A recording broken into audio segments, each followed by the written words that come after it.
이 시간 우리에게 주신 하나님 말씀은 마태복음 11장 11절입니다. 마태복음 11장 11절 함께 봉독합니다. 내가 진실로 너희에게 말하노니 여자가 낳은 자 중에 침례 요한보다 큰 이가 일어남이 없도다. 그러나 천국에서는 극히 작은 자라도 그보다 크니라. 아멘. 오늘 말씀의 제목은 큰 사람이 되게 하소서입니다. 우리가 흔히 거장, 대가라고 부르는 사람들이 있습니다.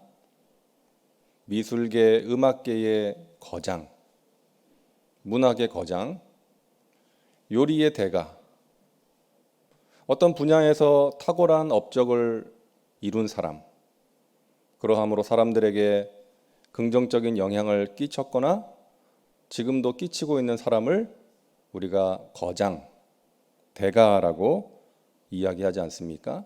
큰 사람이라는 것이죠. 자, 그런데 오늘 말씀을 보니까 예수님께서 큰 사람이라고 말씀하신 사람이 나옵니다. 바로 침례 요한입니다.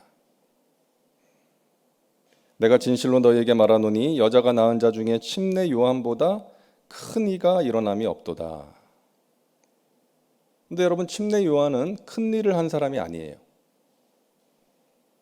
어떤 특별한 이적을 행했거나 한 번의 설교로 수많은 사람들을 회개시킨 그런 사람이 아니지 않습니까? 광야에서 회개를 선포하고 또 사람들에게 침례를 베푼 사람이에요.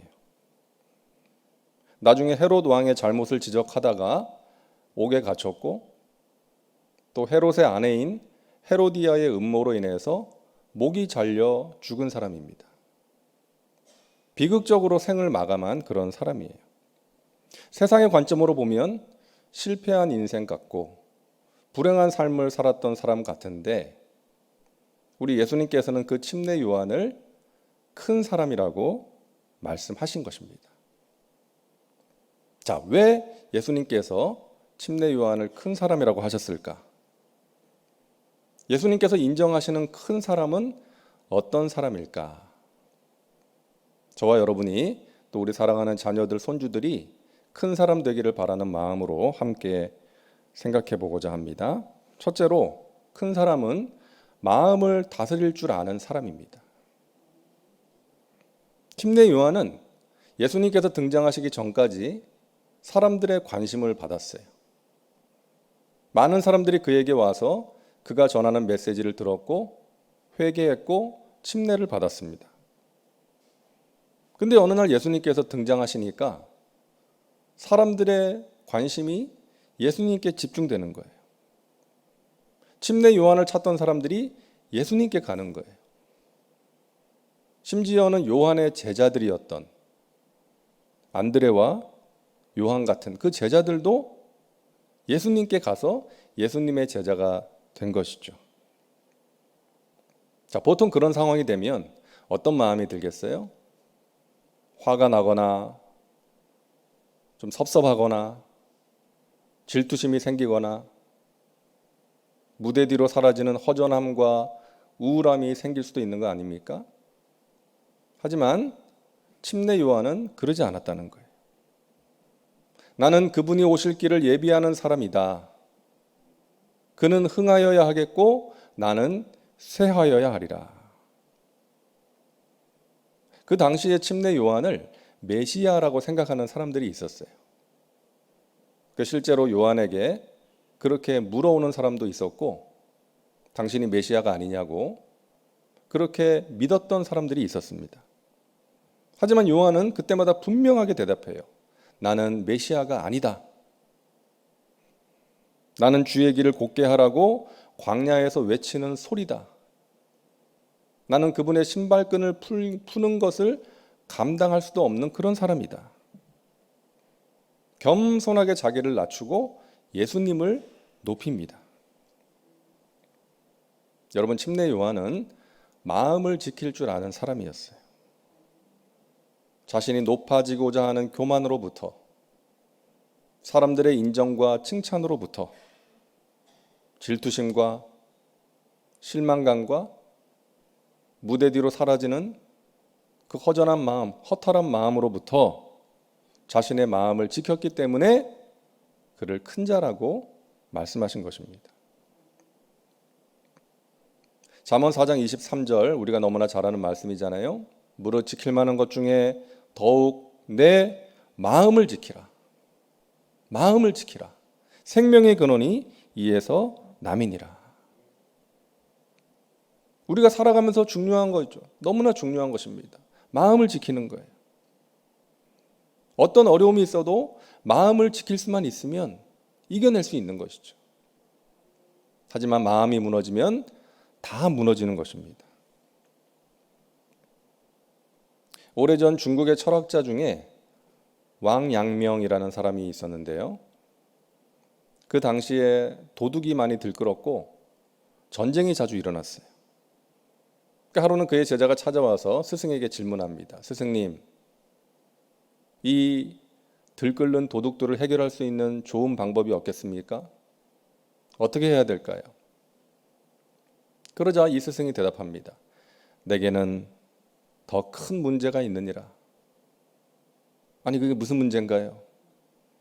내 마음의 도둑을 잡는 것이다. 얼마 후에 제자가 또 찾아와서 질문합니다. 선생님, 우리가 이 전쟁에서 승리하기 위해서 어떻게 해야 될까요? 그러자 왕양명이 말합니다. 내게는 더 큰 문제가 있느니라. 이번에 또 무엇입니까? 내 마음의 전쟁에서 이기는 것이다. 여러분, 우리의 마음에서 평안과 감사와 기쁨을 빼앗아가는 도둑이 있어요. 원수 마귀가 우리의 마음에서 감사를 빼앗아가고 기쁨을 빼앗아가고 사랑을 빼앗아가요. 그리고 불안과 염려와 미움과 시기와 질투와 우울함을 집어넣고 가는 거예요. 여러분, 마음을 지켜야 됩니다. 우리의 마음에서 전쟁이 일어날 때가 많잖아요. 마음이 요동칠 때가 있어요. 선과 악이 싸울 때가 있어요. 하나님의 뜻과 내 뜻이 싸울 때가 있어요. 내 마음에 정말 불안과 두려움으로 어찌할 바를 모르는 그 전쟁이 일어날 때 우리는 그 전쟁에서 승리할 수 있어야 됩니다. 마음을 지켜야 돼요. 그러기 위해서 우리가 기도하는 것이죠.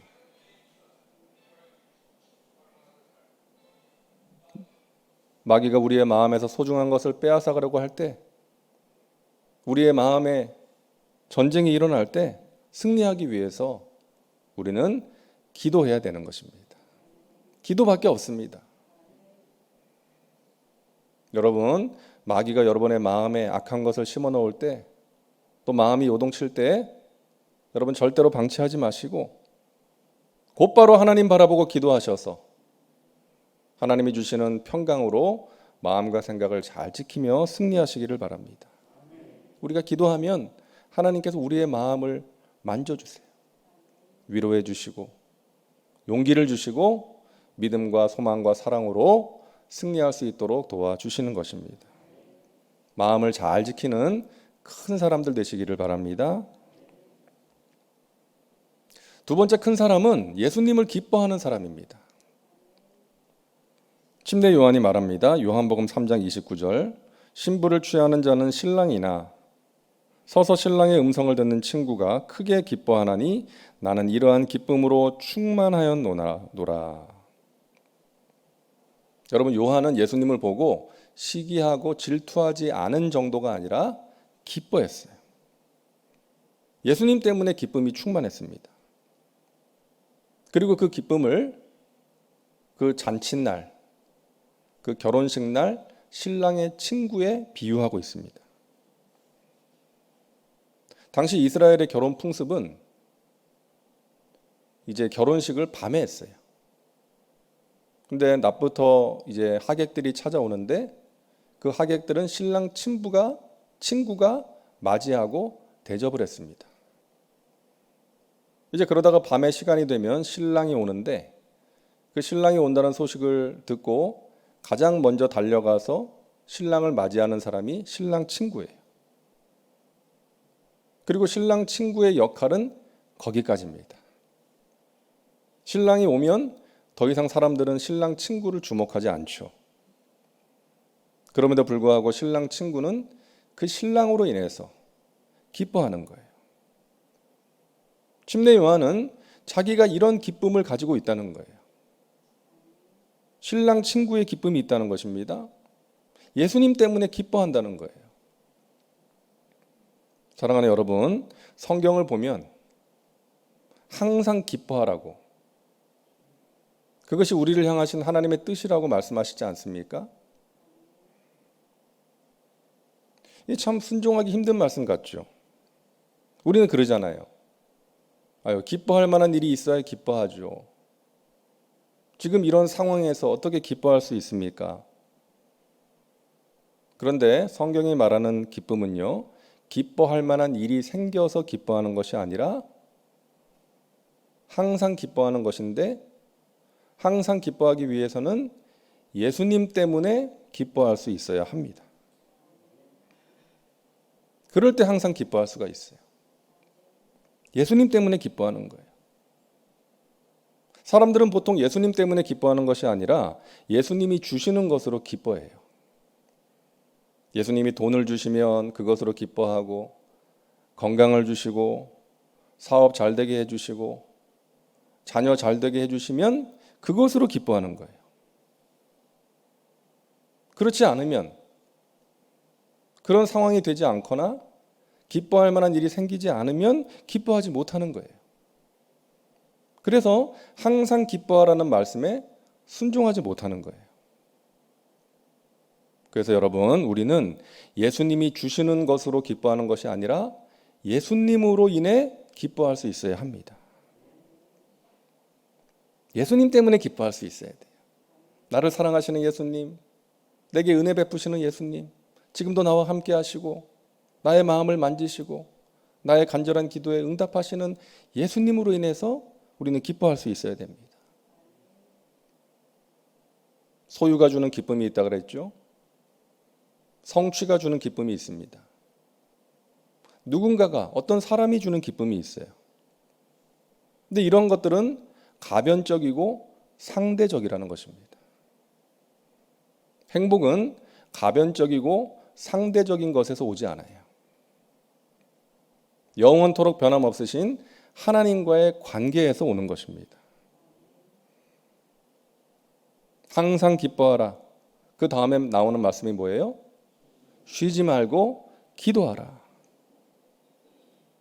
항상 기뻐하기 위해서는 기도가 필요하다는 의미 아닐까요? 기도해야 됩니다.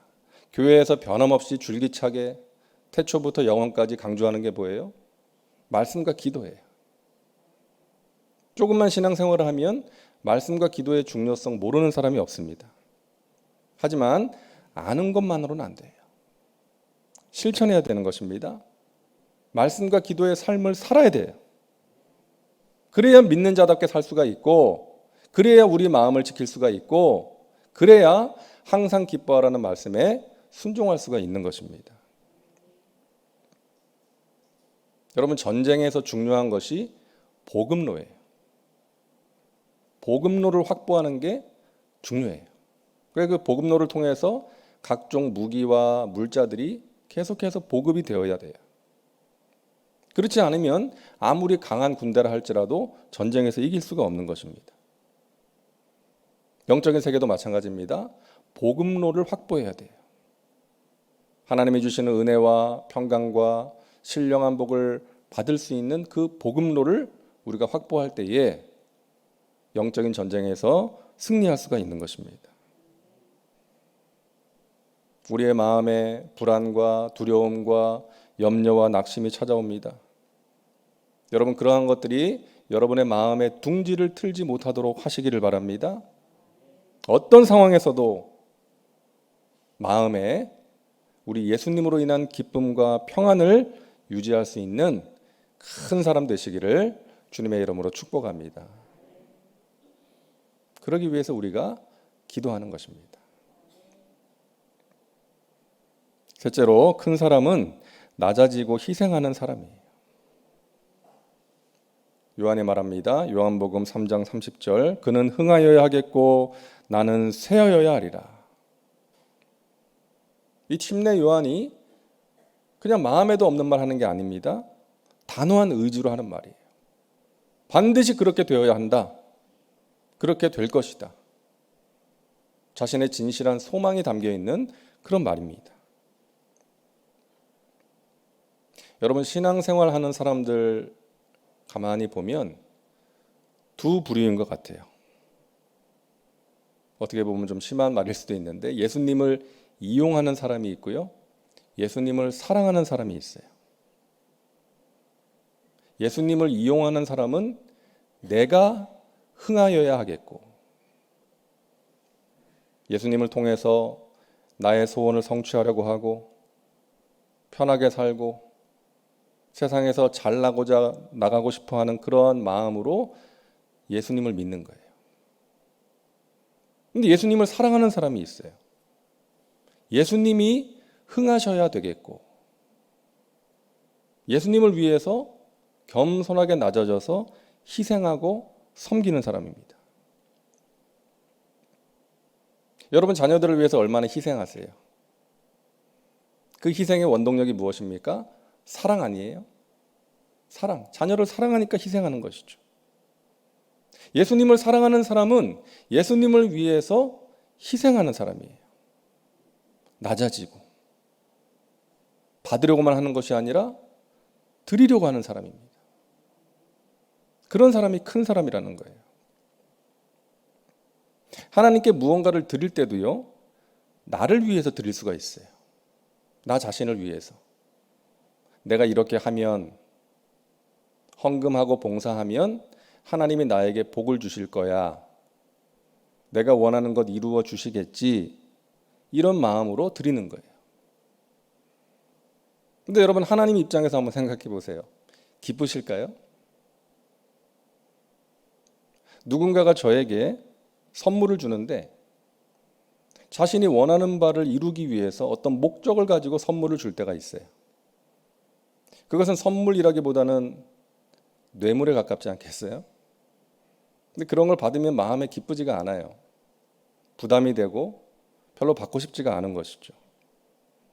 하지만 정말로 나를 사랑하는 마음으로, 감사하는 마음으로 누군가가 작은 선물이라도 주면 그게 기쁜 거 아니겠습니까? 우리가 하나님께 무언가를 드릴 때도 마찬가지예요. 나를 위해서, 나의 유익을 위해서 드리는 것이 아니라, 그것이 목적이 아니라 정말 하나님께 감사해서 하나님을 사랑함으로 드리는 것이 될 때에 하나님께서 그것을 기쁘게 받으시는 것입니다. 그런 마음으로 헌신하고 희생하는 사람이 하나님 나라의 큰 사람임을 여러분 믿으시기를 바랍니다. 요즘 크리스찬들이 갈수록 편한 것을 추구하는 것 같아요. 더군다나 요즘은 이 코로나 때문에 이 집에서 영상으로 예배를 드리다 보니까 편하잖아요. 이게 좀 나와도 되는데 그냥 집에서 편하니까 그렇게 예배를 드릴 수가 있어요. 봉사하기를 꺼려요. 몸과 마음이 힘드니까 그냥 편하게 예배만 드리겠다는 거예요. 희생이 사라졌어요. 하지만 여러분, 기독교의 근간은 희생입니다. 하나님의 희생, 독생자를 아끼지 않고 보내주신 그 하나님의 희생, 예수님의 희생, 고난의 길을 기꺼이 가신 우리를 사랑하시기에 그 희생이에요. 그리고 믿음으로 구원받은 사람이 그 하나님의 사랑과 은혜에 감사하여 희생하는 것이죠. 그 희생이 주님의 몸된 교회를 든든하게 세운 거 아닙니까? 몸을 드리고 시간을 드리고 물질을 드리는 것입니다. 우리 교회를 봐도 그래요. 자기 자리를 지키면서 묵묵하게 주님을 섬기는 사람들이 있습니다. 여러분, 그게 쉬운 일이 아니잖아요. 때로는 눈물로 기도하면서 그 자리를 지키는 거 아니겠어요? 그만두고 싶다는 생각, 떠나고 싶다는 생각, 그런 생각과 싸우면서 하나님의 뜻이기에 그 자리를 지키는 거예요. 그런 분들이 있기에 우리 교회가, 주님의 몸된 교회가 든든하게 세워질 수가 있는 것입니다. 사랑하는 여러분, 내가 필요한 곳이 있지 않은지 여러분 기도하면서 살피시고 생각하시면 좋겠습니다. 여러분의 헌신과 희생이 필요한 곳이 있어요. 주님의 몸된 교회 안에. 특별히 우리 여선교회 봉사자들이 너무나 부족해요. 대여의도 순복음 송파교회에서 여성교회 봉사자가 너무 적은 거 보면서 안타깝습니다. 여러분 봉사하시면 좋겠어요. 남성교회도 마찬가지고 또 찬양대, 교회학교, 주님의 몸된 교회를 든든하게 세워가는 일에 여러분의 희생과 헌신이 필요한 것입니다. 하나님을 사랑함으로 여러분의 몸과 마음과 시간을 들여 헌신하시기를 간절히 바랍니다. 저와 여러분이, 우리 사랑하는 자녀들, 손주들이 예수님께 인정받는 큰 사람 되기를 간절히 바랍니다. 마음을 지키고 또 이 세상의 그 무엇이 아니라 예수님으로 인해서 기뻐하고 높아지고 대접받으려고 하는 것이 아니라 겸손하게 낮아져서 예수님을 사랑함으로 희생하는, 그러함으로 주님의 뜻을 이루고 주님의 영광을 위해서 귀하게 쓰임받는 큰 사람들 되시기를 주님의 이름으로 축원합니다. 기도합니다. 하나님, 우리를 불러주시고 기도하게 하시니 감사합니다. 우리가 예수님께 인정받는 큰 사람 되기를 원합니다. 우리 사랑하는 자녀들, 손주들이 그러한 사람이 되기를 원합니다. 하나님이 주시는 평강으로 마음을 지키게 도와주시고 이 세상의 그 무엇이 아닌 예수님으로 기뻐하게 하시고 높아지고 대접받으려고 하는 것이 아니라 낮아져서 헌신하고 희생하는 큰 사람 되게 하여 주시옵소서. 하나님의 능력의 손에 붙들림 바 되어서 귀하게 쓰임받게 하여 주시옵소서. 우리 사랑하는 자녀들 또 진학과 취업을 준비하고 있습니다. 하나님께서 친히 형통의 길로 예비하시고 인도하여 주시옵소서. 무엇보다도 하나님 만나게 하시고 하나님을 깊이 알게 하시고 평생 하나님과 동행하며 하나님의 나라와 영광을 위해서 귀하게 쓰임받는 우리 자녀들, 손주들 되게 하여 주시옵소서. 믿고 감사드리며 예수님의 이름으로 기도하옵나이다. 아멘.